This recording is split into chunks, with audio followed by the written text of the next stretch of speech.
চলো খুব সহজ একটা প্রশ্ন দেখি। আমাদের প্রশ্নে কি বলা আছে, এক অঙ্কের বৃহত্তম সংখ্যা ও দুই অঙ্কের ক্ষুদ্রতম সংখ্যার অন্তর কত?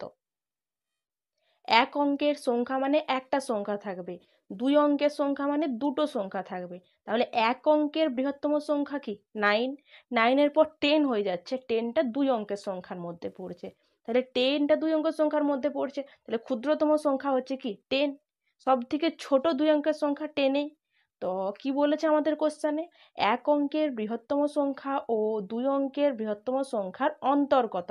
অন্তর মানে কি? বিয়োগফল। তো দুটো সংখ্যার বিয়োগ করলে কত বেরোবে? 10 - 9 করলে বেরোবে 1।